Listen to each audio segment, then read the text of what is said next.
నమస్తే అండి. ఏపీ రాజకీయాల్లో ఆసక్తికర పరిణామాలు ఇప్పుడు చోటు చేసుకుంటున్నాయి.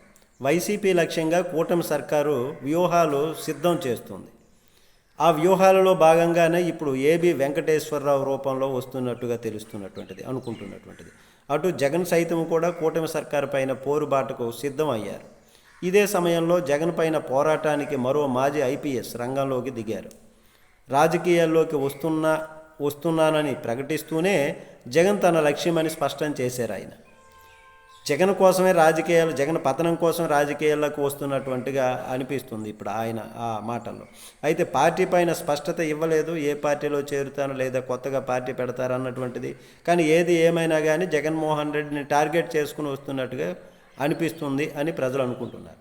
కూటమి ప్రభుత్వం ఇచ్చినటువంటి నామినేటెడ్ పోస్టు కూడా వద్దనుకొని రాజకీయాల్లోకి ఏబీ రావటం వెనుక కారణం ఏమిటనేది ఒకంత ఆయన మాటల్లోనే స్పష్టత వచ్చిందని చెప్పవచ్చు. ఆయనే జగన్ని టార్గెట్ చేసి రాజకీయాల్లోకి వచ్చాను, జగన్ టార్గెట్ చేస్తాను అన్నటువంటి విధంగా. అయితే జగన్ హయాంలో ఏబి వెంకటేశ్వరరావు ఐపీఎస్ అధికారిగా పదవీ విరమణ చేశారు.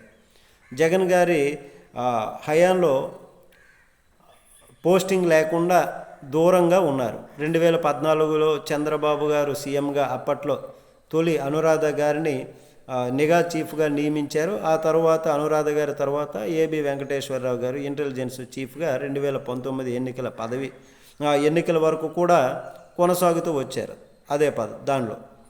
అయితే ఇక జగన్ గారు ముఖ్యమంత్రి అయిన తర్వాత ఏబి వెంకటేశ్వరరావు గారి పైన పలు విచారణలు జరిపించారు. ఆ విచారణలకు అనుగుణంగా సస్పెన్షన్లు కొనసాగిస్తూ వచ్చారు. వైసీపీ హయాంలో 4 ఏళ్ల పాటు ఈ విధమైనటువంటి సస్పెన్షన్లతో ఆయన ఉన్నారు. కూటమి సర్కారు వచ్చాక దాన్ని క్రమబద్ధీకరించారు. దానిలో భాగంగానే నామినేటెడ్ పదవి కట్టబెట్టింది కూటమి సర్కారు. అయితే ఆయనకు వచ్చినటువంటి పోలీస్ హౌసింగ్ కార్పొరేషన్ చైర్మన్ పదవి పైన ఇప్పటి వరకు కూడా ఆ పదవి స్వీకరించలేదు. అయితే ఇప్పటి వరకు తాజాగా ఇప్పటి వరకు కూడా తనకు కేటాయించినటువంటి పదవి బాధ్యతలు ఆయన స్వీకరించలేదు. ఇప్పుడు ఏబి వెంకటేశ్వరరావు తాజాగా పొలిటికల్ ఎంట్రీ చేస్తున్నట్లు ప్రకటించారు. మెరుగైన సమాజం కోసం పాటుపడేందుకే వస్తున్నానని, పదవులు ఆశించి కాదని అని ఈ విధంగా ప్రకటించారు.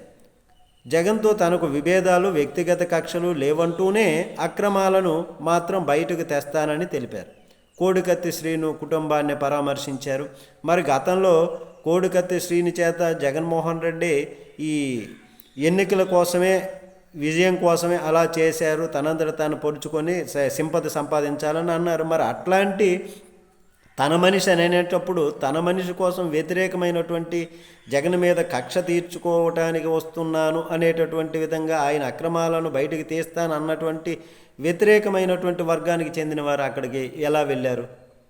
మరి ఇక్కడ ఆ విధంగా కోడికత్తి శ్రీను మరి జగన్మోహన్ రెడ్డి మనిషి అయినప్పుడు అక్కడికి వెళ్ళి పరామర్శించారంటే ఇక్కడ తెలిసిపోతుంది ఏమిటి ఈ రాజకీయ చతురత, ఈ రాజకీయ పరిణామాలు ఎలా అన్నది పూర్తిగా అర్థమవుతుంది ప్రతి ఒక్కరికి కూడా అని ప్రజలు అనుకుంటున్నారు. మరి తనకు ఇదో కొత్త అధ్యాయమని, జగన్ అక్రమాలను వదిలిపెట్టేది లేదు అని అంటున్నారు. మరి ఇప్పుడు ఇది కూటమి సర్కారు ఆలోచనలో ఈయన ఒక భాగంగానే వచ్చారు. అంతేగాని ఈయన ఏదో ప్రజలకి చేసేది, ప్రజలకి అది చేస్తాం ఇది చేస్తాం అన్నటువంటిది ఏది ఏమైనా కానీ ఇవన్నీ బాధలు ఎందుకండి? కూటమి సర్కారు వాళ్ళు ఇస్తామన్నటువంటి సంక్షేమ పథకాలు అమలు చేశారనుకోండి, అప్పుడు జగన్మోహన్ రెడ్డికి జగన్మోహన్ రెడ్డికి 40% ఓటింగ్ షేర్ ఉన్నటువంటి వాళ్ళు కూడా కూటమి సర్కారుకే ఓటు వేస్తారు తర్వాత. మరి ఆ సంక్షేమ పథకాలు, అభివృద్ధి ఇట్లాగా చేయకుండా ఇట్లాంటి వాటి అన్నింటితోని జగన్మోహన్ రెడ్డిని కొట్టాలి, జగన్మోహన్ రెడ్డిని రాజకీయంగా భూస్థాపితం చేయాలి అన్నటువంటిది అయితే అది పైన భగవంతుడు ఉన్నాడు, చూస్తున్నాడు, ప్రజలు ఉన్నారు, ప్రజలు తనని విశ్వసించారు అని ఇప్పుడు అనుకుంటున్నటువంటిది. దీనిపైన మీ కామెంట్ తెలియచేయండి. నమస్తే.